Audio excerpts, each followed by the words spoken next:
Hey guys, welcome back to the channel. Welcome to another video. It's that time of the year for us to do our team of the season. Another Premier League campaign is in the history books. Congratulations once again to Arsenal. Commiserations to the likes of West Ham, Burnley and Wolves, who will be playing in the Championship next season. There was Champions League places for the likes of Manchester City, Manchester United, Aston Villa and Liverpool, along with obviously Arsenal, as well as Europa League spots for the likes of Bournemouth and incredibly Sunderland, and Brighton took up a Europa Conference League spot as well. But now that the season's over, it's time to give out the kind of like awards and give out the recognition and the praise for some of the better performing players and teams of this past season.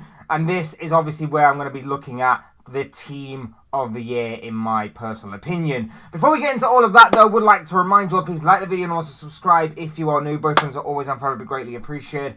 And of course, I encourage each and every single one of you to get involved in the comment section down below, whether it is that you agree with the team that I'm about to throw at you, or whether or not you've got your own team in mind as to who deserves to be praised in the team of the season. Let me know your thoughts, comments, opinions, predictions, feelings, whatever you want to call it. Will make for great interesting reading, I'm sure, down there. So please do use and abuse that comment section, people. And without further ado, let's get on with the team of the season. Let's start off with the goalkeeper, shall we? And there's only one winner in my opinion, and that is David Raya. David Raya is head and shoulders up with the rest. That's not to say that there aren't honourable mentions, but that's all they are, honourable mentions. I think Keenan Kelleher has done really, really well to say that this is his first season really being a first choice goalkeeper. I think the Sunderland goalkeeper Roofs has been pretty good as well, but they don't compare in terms of David Raya. Now, if you want to be nitpicky, sure, David Raya has made one or two mistakes, but for the most part, the guy has been unbelievable, pulling off some amazing saves, pulling off some incredible performances in order to help Arsenal get to Premier League glory. Another Golden Glove is going in his personal trophy cabinet along with that Premier League winners medal. It's easy to see why David Raya deserves his spot in the team of the season. Next up, we're going to the fullback positions, and I've gone with Jurrien Timber of Arsenal and Truffert of Bournemouth. For Timber, look, there are one or two close competitors. I understand that maybe Timber might be a bit more controversial, maybe, than, say, a David Raya, for example. You can look at Mateus Nunes of Manchester City. You can maybe look at even like a Reece James for most of this season as well at Chelsea. I know he may not have exactly played right back all season, but there was a period of time where Reece James was seemingly back to his best at the Blues. But again, Jurrien Timber, ever so consistent whenever he plays. Again, if you want to be nitpicky, maybe in a couple of injuries here and there maybe have hindered his campaign a little bit. But for the most part, no, Jurrien Timber for me gets in. And then Truffert on the other side. Now, a lot of people might say Nico O'Reilly, and that's a very, very good shout. I understand why Nico O'Reilly would be a worthwhile addition to this team. But I'm going with Truffert because I think that Bournemouth's recognition this season, well, Bournemouth's overall performance this season needs to be recognised. And I don't think there is probably a better representative of Bournemouth, other than Andoni Iraola, of course, than Truffert. Comes into a defence that has been ripped apart last summer. Kerkez left for Liverpool. Huijsen left for Real Madrid, of course. Their goalkeeper was obviously on loan, so he went back out, and there was another defender. I forgot his name, but he went to PSG. Their defence got ripped apart, and there was a question mark over how good would Bournemouth actually be. How good of a manager actually is Andoni Iraola, and he's got them playing to a point where, of course, they got into Europe for next season, which is going to be phenomenal to watch in of itself. But for me, Truffert has been one of the most consistent performing left-backs this season. It's a position where I think you can maybe look at maybe one or two other players, but for me, Truffert has been ever so consistent. Brilliant left foot on him, an absolute engine running up and down that wing week in, week out. He's been absolutely amazing in my opinion, and therefore deserves to be in this squad. And congratulations and fair play once again to everybody associated with Bournemouth for their remarkable achievement this season. And it could have been even worse. It could have been even better for them, of course, had results gone their way yesterday. But Europa League football is nothing to be sniffed at. Next up, the centre-back positions. And again, there are only two clear outstanding winners for me. William Saliba and Gabriel, both of the Premier League champions of Arsenal. They've been phenomenal. I actually think at times this season, Saliba's actually been better than Gabriel. And that's saying something, considering that I think Gabriel is the better of the two. And Saliba hasn't always filled me with the kind of... I know he's a fantastic player. I know he's a great defender. But the way that some Arsenal fans go on about him, I think they do overrate him a little bit. But he deserves the praise this season. This season especially, the guy deserves the praise. Pretty much ever-present apart from one period of time this season. Consistent, solid, threw his body on the line so many times. And they've just been outstanding. They've just been outstandingly solid from there. And obviously, Gabriel is a danger in both boxes, whether it's attacking from corners or whether it's defending from them as well. He's a colossus at times. Little bit of a pushover, both literally and figuratively. But you can't deny that when it comes to defending, these two have been so solid. They cover for each other so well, and they've built up an incredible partnership that has obviously helped Arsenal towards their first Premier League title in over 20 years. So these two, for me, deserve to be within it. As does another Arsenal player in the CDM role. We're going 4-3-3 for this one, and Declan Rice is 100% up. 4-3-3, 4-2-3-1, whatever. And Declan Rice deserves to definitely be in there. Ever-present, consistent. You know that when he's out the team, Arsenal look a completely different side to when he's in it. That leadership, that quality, that era of calmness about Declan Rice. I honestly can't speak highly enough of the guy. I think he's absolutely fantastic. I think he's phenomenal. And the way that he can run for days is just almost robotic-like.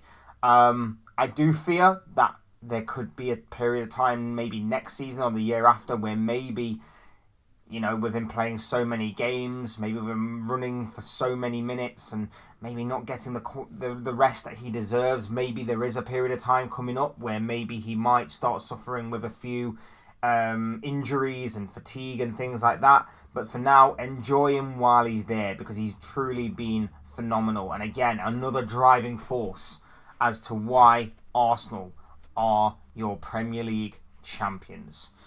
Moving forward into more of the midfield, and I've gone with Bruno Fernandes and Dominic Szoboszlai. Now, I know it hasn't been exactly a great season for Liverpool, but he's been one of our standout performers, and I do feel like he deserves recognition, because I do feel like without Szoboszlai this season, I don't even know where we would be. I genuinely don't. His free kicks, his set pieces, his goals from distance, his important goals at times as well this season, his versatility to play anywhere and everywhere across that starting 11 has been truly valuable to Liverpool obtaining Champions League football this season, when at times it looked like it was going to be a bit of a stretch.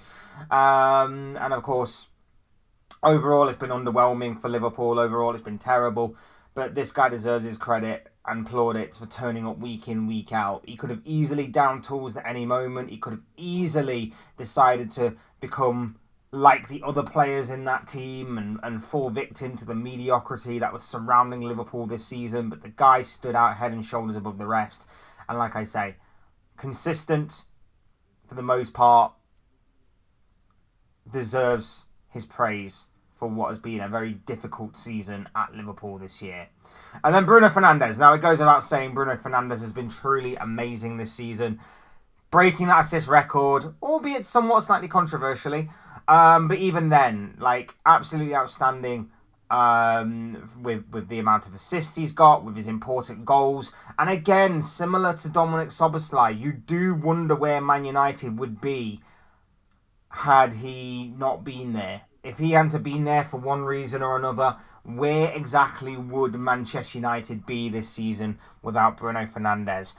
Not only that as well, but it also begs the question, how many assists would he have got if Ruben Amorim had actually played him in his much more preferred position as being a number 10 rather than a number 8 for the first few months of the season? If you remember that far back, you'll know that Fernandes was played as a number 8 for the first few months of the season rather than a number 10. Obviously, Amorim then got sacked. Michael Carrick's come in, and he's really worked the team around Bruno Fernandes, and it has paid off wonders.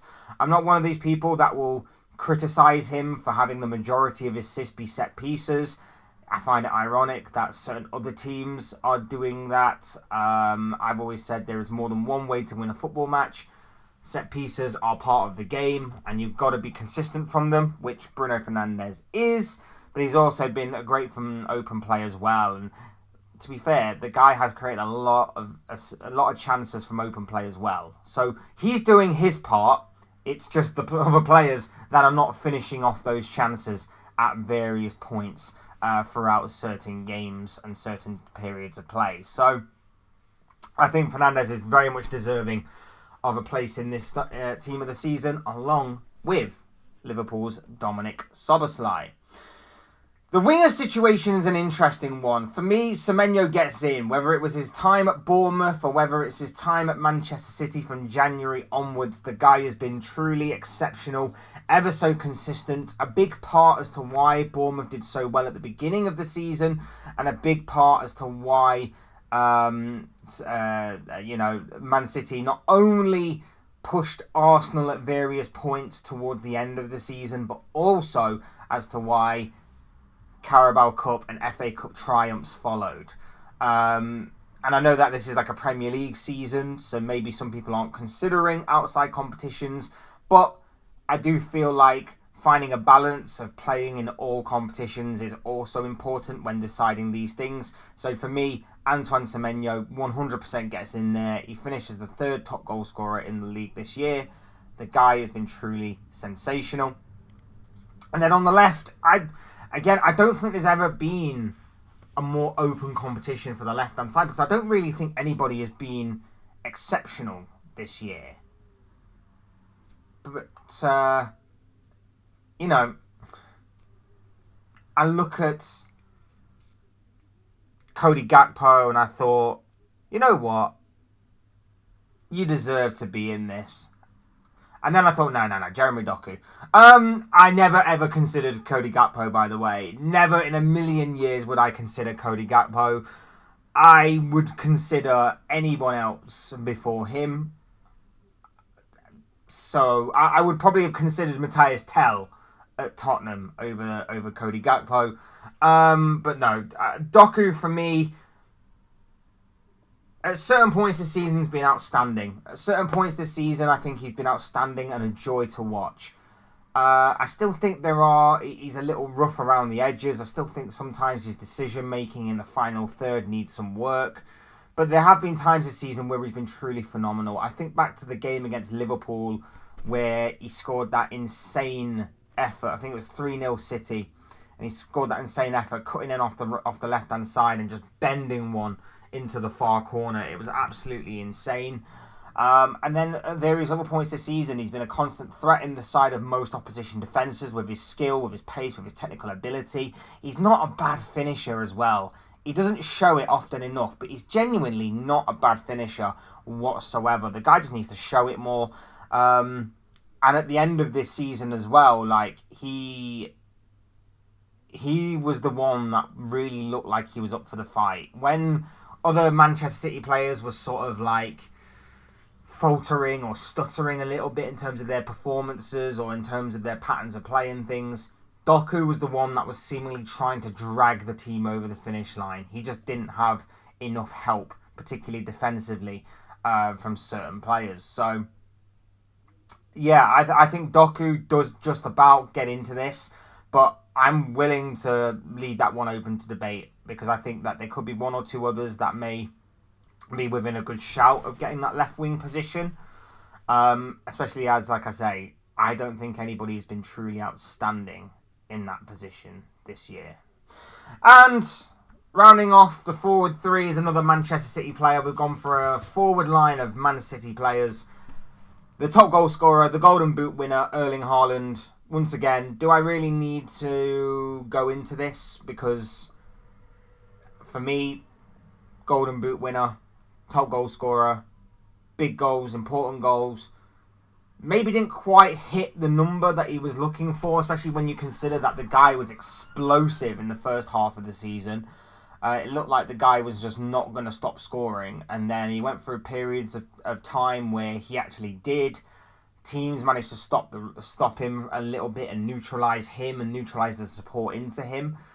But there's no doubt that if next season with Enzo Maresca at Manchester City, he'll obviously be still the main guy. And if Maresca can really, really get into the likes of Ryan Shirky to continue his progression as well, those two could be an extremely dangerous duo going forward that I think will only get better with time and experience together. So Haaland takes the striker spot for me. Once again, maybe there are one or two others. Igor Thiago's had an incredible season, dropped off a bit towards the end. But again, his goals for Brentford have been truly impressive in terms of getting them to where they are in the league.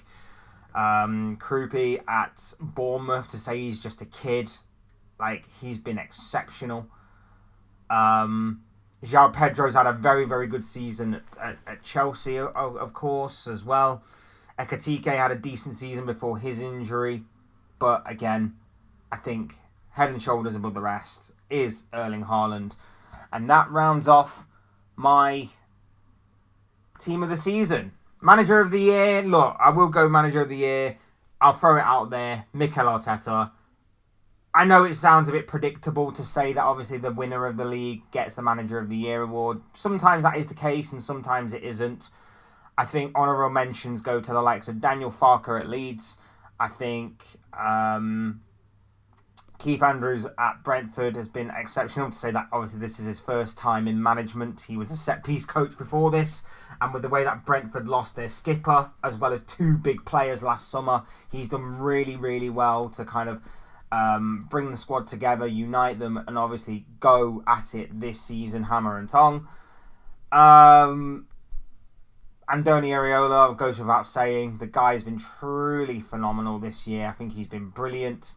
The Sunderland manager, again, deserves immense credit for what he's managed to achieve this season in difficult circumstances. I know a lot of people will say, well, he spent over 100 million in the summer.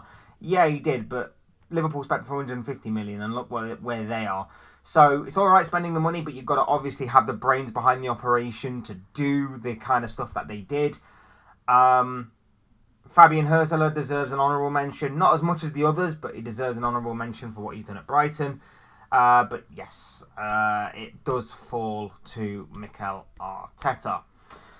And there you have it. Those are the thoughts, comments, opinions, predictions, feelings, whatever you want to call it, of this guy. I want to know what you guys are thinking and feeling, though. Let me know in the comment section down below what you made about my team of the season. What is your team of the season? Let me know all of that good stuff down below in that section, people. Otherwise, hit the like button on the way up. If you enjoyed the video, subscribe if you are new and want to see more content like this. Both things are always incredibly greatly appreciated. And as always, thank you all so much for watching and listening. I've been Fletch. This has been another Fletch Talks video, and I'll soon speak to you all again soon in another video or live stream or whatever it may be. Cheers, guys. Thanks everyone for watching. Take care of yourselves. Enjoy the rest of your day, and I'll speak to you all again very, very soon.